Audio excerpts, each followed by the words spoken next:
All right, hello, welcome to this video on how to get, oh, you can't really see that, but there you go, how to get big arms.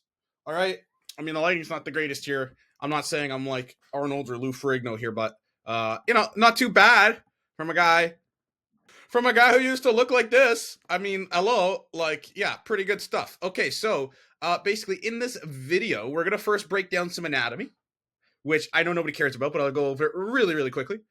And then I'm going to show you some videos on my YouTube, and I'll break that down on why it's good, why it's bad, to get you pointed in the right direction. So if we go to the handy dandy anatomy ebook that I made that nobody is going to read, and we go down to the bicep and the tricep part. Now, fundamentally speaking, all right, it's Latin. Whoever initiated the English language was Latin. Okay, so bi stands for two, and tri, what do you think? It stands for three. I know, crazy stuff. So biceps, you have two heads of the bicep, and triceps, you have three heads of the bicep. Okay, so you have the long head and you have the short head of the bicep. What did I just do? Oh my God, act like nothing ever happened. Okay, so you have the long head and you have the short head. All right, now the short head, you're going to be able to work with stuff like a curl. Okay, and the long head, you're going to be able to work with stuff like the lengthened position and the shortened position. I don't want to get too functional, but let's keep it simple. KISS principle, keep it simple, stupid. So short head, like let's do a curl of pretty much any type. No, I take that back. It depends if it's lengthened position or shortened position. All right, let's retard this. A standing bicep curl. It's going to work a shortened head. Okay, and then if you take the if you do a seated bicep curl, it's going to work more the lengthened head because you're lengthening, or sorry, the long head. You're lengthening the position. But let's even simplify this. Okay, a bicep curl standing, and then like a hammer curl. A hammer curl is going to work more the long head because it's just lengthened position. Okay, just simple. Okay, great, cool. Now triceps. Okay, and stay tuned to the rest of the video because I'll actually show you some examples. Okay, I don't want to bore you with anatomy, but it is important to know a little bit. Okay, so tricep. Okay, number one thing with triceps, you obviously have the short head, medial head, and long head. Okay, because it's three heads. But if you want really large triceps, the most important thing is to work on your long head. Okay, so again, I'm not like a fitness muscle, but I do have pretty predominant triceps. So the big chunky part of your tricep, that's the long head. Okay, like it starts here. So when you're even flexing your bicep, okay, people think you get big biceps. No, look, here's my bicep, right? 70% of my arm is my tricep. Okay, now that does not mean to just do tricep training, but 2 to 1, maybe. It depends on insertions and genetics and whatnot. But yeah, that's pretty much the most part. I don't need to bore you with all the anatomy stuff. So let's go into some exercises that I would recommend. Go over the two exercises, pretty much the only two exercises that you would need, and the different variations for your biceps. This is pretty much the only stuff that you would need. Number one would be some type of supported curl. Okay, and then there's different variations of that. You could do it on preacher curl, or you could do it with a bench, or machine, or with a dumbbell. All right. So for starters, most ideal, you always, in my opinion, when you have the opportunity, use a machine. The reason being to use a machine is because you're able to stabilize and less chance of injury. You can go a bit heavier. You're just able to focus on the muscle more. Okay. So if you have the option to do a preacher curl machine, I prefer to do it single arm because typically you're going to have one arm stronger than the other.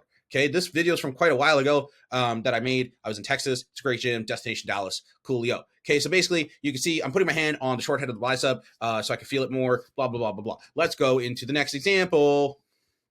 Virtually the same exercise. The only difference is this is not a machine because they didn't have a machine. So most gyms are going to have an option for this. And if it doesn't, then I'm going to show you the next option. Okay, but virtually the same thing. Now, very optionally, you can twist at the top of the movement. When you twist more, like you take your pinky and you twist it away, you're going to feel more activation of your short head of your bicep. Okay, so continuing. Now, if you don't have a machine and you don't have like the preacher type thing at your gym, or maybe you just have a home gym, then here is this example. Okay, blah, blah, blah. So you're going to set up your bench on an incline, and there you go, because your elbow is basically smushed on the pad. Okay, very straightforward. And then lastly, we're going to go over like advanced options. Okay, or I guess honorable mention would be like a machine like this. I really like this machine actually. It makes me look really jacked. But then the advanced option would be a preacher curl on cables.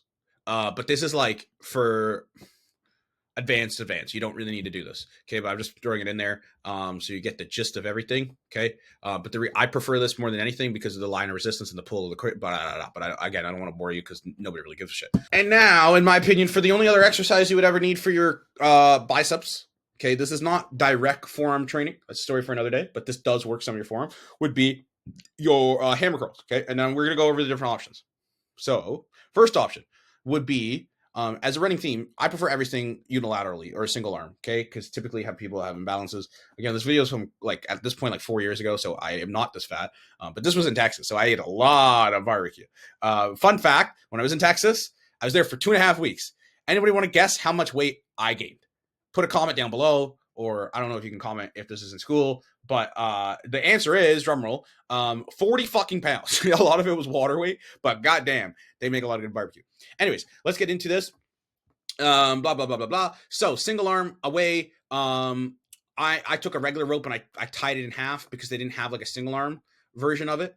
And here on this video, I'm like pointing out where your brachialis is, blah, blah, blah, blah, blah. So that would be like the most optimal or ideal version. Here's an updated version back in like last year summer, so I was less chubby, as you can see. The definition's better because I have a better camera quality.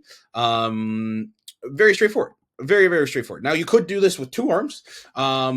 However, like if you're doing this with the cable all the way down at the bottom with 2 arms, you're not going to be able to get enough range of motion. In my opinion, that's why I always prefer to do a single arm, and you're able to stretch this out, works the long head, lengthen the position, blah, blah, blah, blah, blah, blah, blah.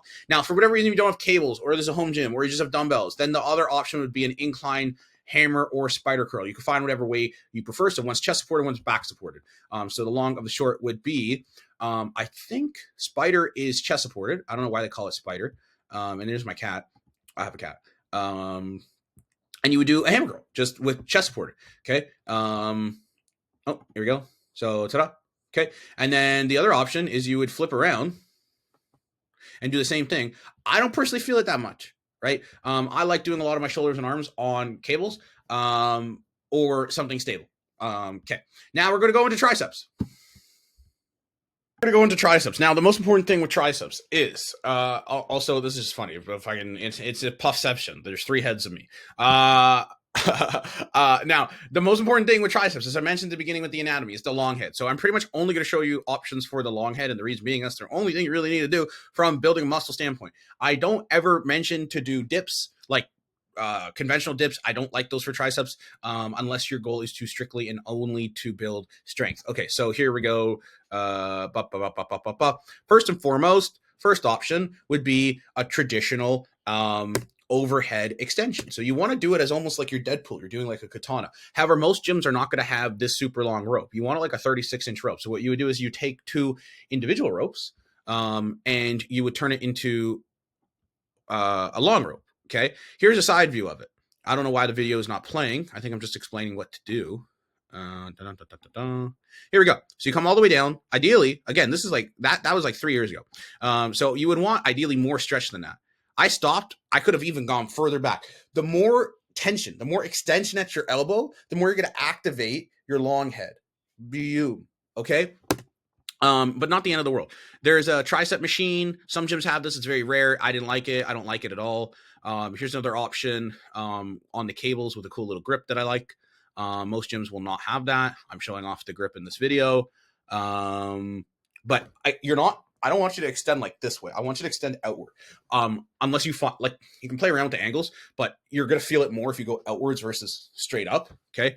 And I think that's it. Now, the other option would be, I don't know why it's not showing here, but a single arm version of everything I just showed you. So I have this video somewhere, but you get the gist of it. Okay. So now here are the only 2 options that you would need for like your short head. So this video goes down extension at the elbow because that's all that really matters. So you can do it in whichever real angle or position you feel. You're going to need a single rope attachment, and then you can play around with the angle to find what extension of the elbow you want, right? However, this is completely optional. I would just tell you to do long head. And now the only other option, if your gym has it, which most gyms will, would be a tricep dip. Okay. Now this is a seated dip. This is not, and then I'm going to go over like the different options. This is not an assisted dip machine or like for dips with pec. This is just like for isolation of your tricep, right? So this is plate loaded. This is prime. In most of these, I lean forward. Like you see that. It depends. Like if you're getting a better, you can play around with the angle. And then this one's probably my favorite type of machine. Plate loaded. You have to lock in because if you do heavy enough load, you're going to need to do that. And so when I did it this way, where I'm leaning forward, I'm getting a little bit more pec activation, but that was on purpose. So if I'm trying to avoid that, I would lean back more and more upright. But much of a muchness. You want to play around with the angle, see what you feel more, right? I would like to mention though, most of you watching this probably do not have the dexterity or range of motion in your shoulders to even do this. You have to get there, right? So if you find this uncomfortable, then don't do it. Or message me and I'll send you some stuff to fix your mobility.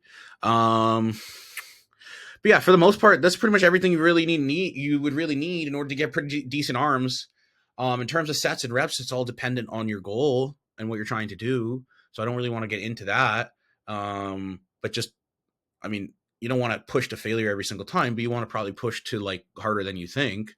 You don't want to exceed, or you don't need to exceed 20 reps. You probably shouldn't do less than 8 reps. And then in terms of sets, it depends. It depends on if this is your number one goal, or if this is at the beginning, in the middle, or the end of your workout. Well, I wouldn't really put arms in the middle of your workout. That would be pretty counterproductive. So it's really hard for me to say that. But yeah, hopefully this helps. If you have any questions, let me know.